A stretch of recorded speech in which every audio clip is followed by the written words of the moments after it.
My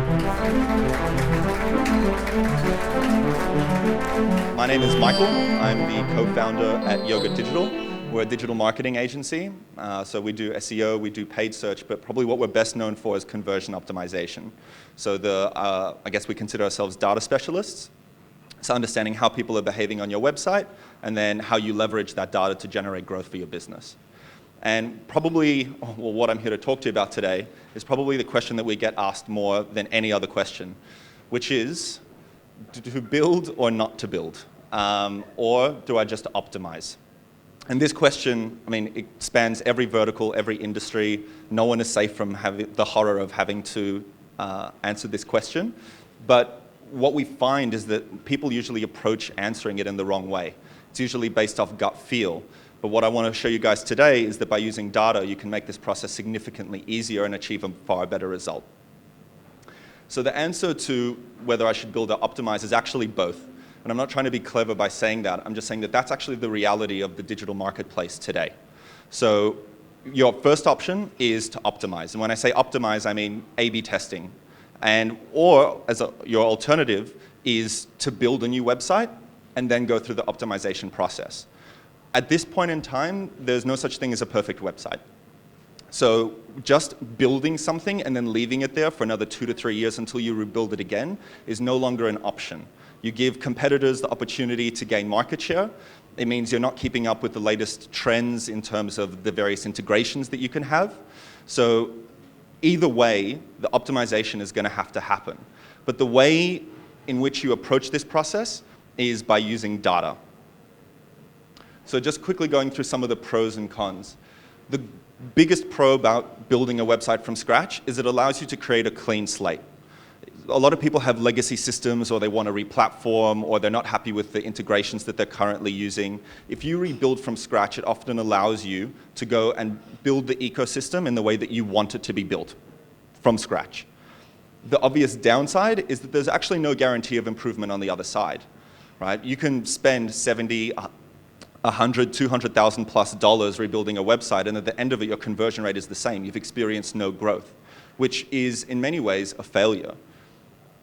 On the flip side, if you want to optimize, the major benefit is you will have proof, or you will have evidence of ROI before you go with the implementation process, right? You will actually be able to see the impact of the change that you're going to be making before you implement it, which is really easy to build a solid business case. The obvious downside is that it takes significantly longer than a rebuild. If you're going to rebuild a website, it might take 3-6 months. If you're going through the optimization process, it never ends. Right? But we usually say if you're going to A/B test your way into a new website, you want to be allowing up to 12 months to do that.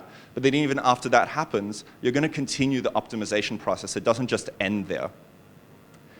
Now, obviously, launching a new website is risky business. I hope you guys get this reference. Otherwise, it's a video of Tom Cruise in his underwear. But launching a new website is risky business because there's so many moving parts. Before you've even created your first design, you've got stakeholder management, budgets, integrations, site structure, SEO, branding, content. And by the time you've gone through all of this, you've completely forgotten about your customer. And this is at the very core of what we're going to be discussing today, is how do you listen to your customer to achieve a better result? Whether you build or whether you optimize, it has to come from a data-driven place.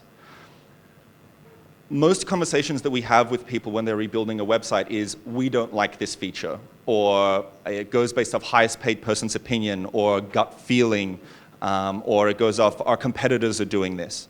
But it's very rare that someone comes and says, well, actually, we did our own customer survey and they told us that our checkout process sucked, or that our product page didn't have enough content, or that our homepage was so messy that we couldn't navigate through to the category and subcategory pages. It always comes from a place of, we know our customer best, rather, let's ask our customer and actually see what they have to say. Because you guys and we are in the day-to-day of the website, we have very different feelings and emotions towards the website than what our customers do.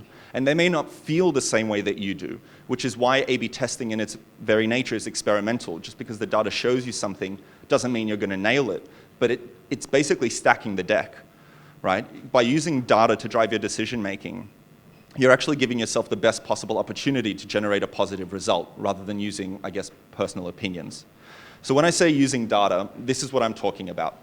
So we run everything from quantitative to qualitative, and we very highly recommend you do the same.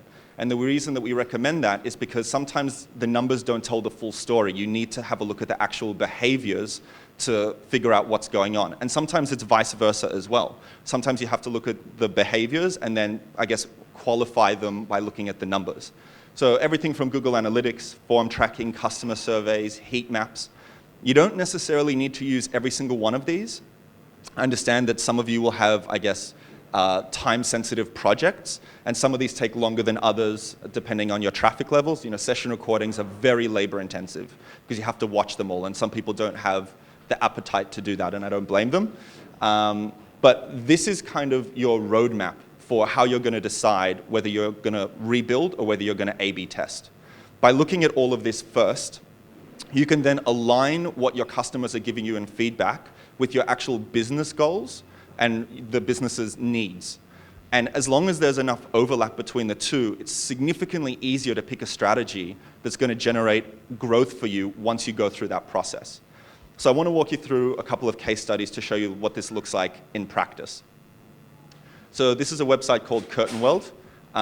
They give you one guess as to what they do. This is their old website. Right? It does everything that a website needs to do. It's perfectly functional. It drives people to category pages. It's got descriptive content. It converts. It's a very successful business. But in order to generate growth, we went through a really extensive research piece with them that took about 8-9 weeks to do. And off the back of that, we helped them redesign their website. This is what the new site looked like. Tells more of a story, more white space, lifestyle images. It was much more on brand with who their actual customer was and what the needs were behind the business. Now, this is, I guess, what they look like next to each other, and one guess as to what happened after we launched it. It launched in late December, and this is where we're at 3 months in, conversion rate-wise. Right? The first month that we launched, the conversion rate was up by 111%. We're now 3 months in, and it's 393% year-on-year growth. Now, what's worth mentioning here is that Curtain World didn't just stop once they launched the website. This was their stepping stone. They didn't say, great, we've built it, we're done, we don't have to touch this again for another year or two. They said, we've built it, this is now our new baseline, how do we grow from here? So they immediately went through the process again, and now they have a 6 to 12 month A/B testing strategy to continue to drive growth. And this is, I guess, a real core mistake that we see happen again and again, is the idea of build it and they will come. Unfortunately, in the digital marketing world these days, that doesn't work. You need to convince users to come, and you need to convince them to stay and purchase from you. And the only way you're going to do that is by actually listening to their voice and what it is that they're telling you. So you have to take, I guess, the opinion out of it and start with the data. So this is an example of a furniture retailer who spent over $150,000 and 6 months rebuilding their website. And they firmly believed that they knew their customer because they've been in business for 20 years and they know exactly who their customer is. After they launched, nothing changed. Website stayed exactly the same. In fact, during their peak season, it dropped. This for them is a catastrophic failure because the potential revenue that they could have generated by putting that $150,000 into something like paid search is lost. So that's, I guess, an example of one way that it can go if you don't use data.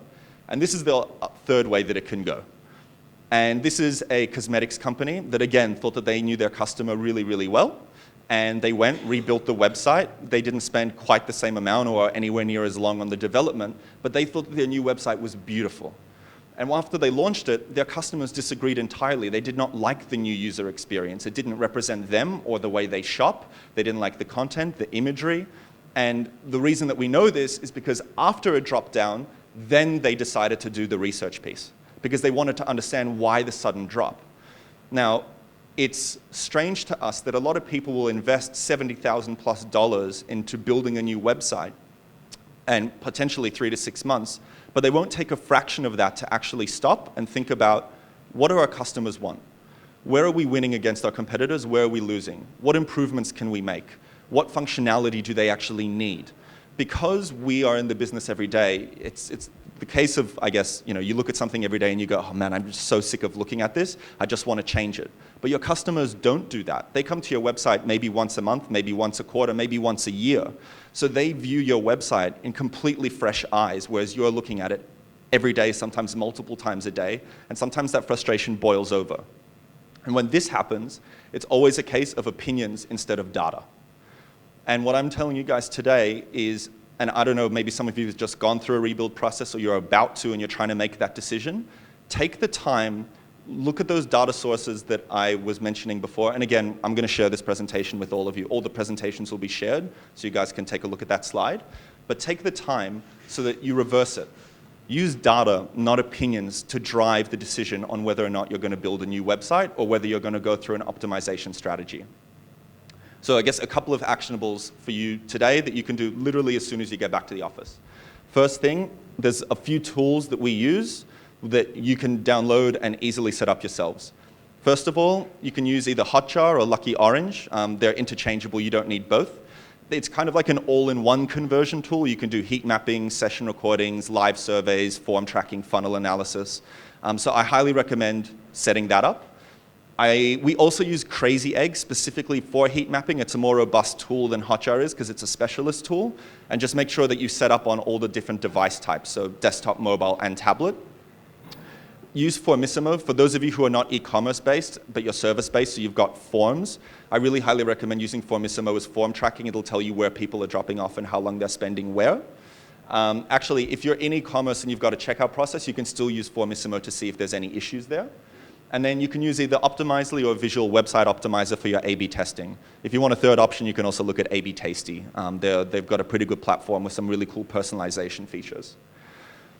Second thing you can do when you get back to the office is actually set up the tracking.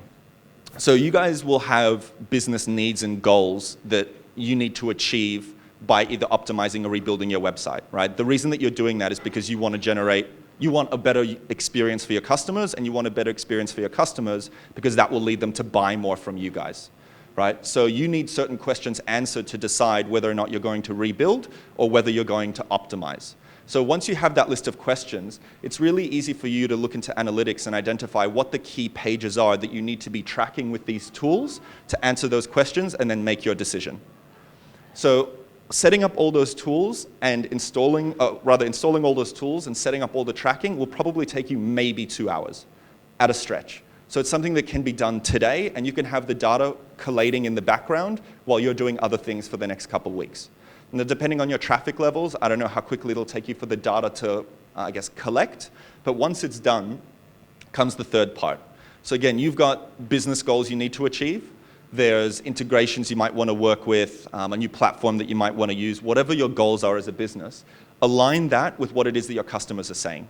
As an example, if you think that you need all of this new functionality because that's what your customers want and you need to rebuild to make that happen, but your customers have said that that's actually not what they want at all, then save your money. There's no need to go through a rebuild. Why don't you just optimize and give them more of what they want? There's no need to go crazy and waste all this money and time and resources when you can actually provide a much better experience by doing far less. So pick the strategy that will address the consumer needs as much as possible and try and match your business goals up to that. Because at the end of the day, we're doing this for the consumer. It is their voice and their opinion that actually makes the biggest difference in your strategy. That's what should be driving your strategy, not the highest paid person's opinion.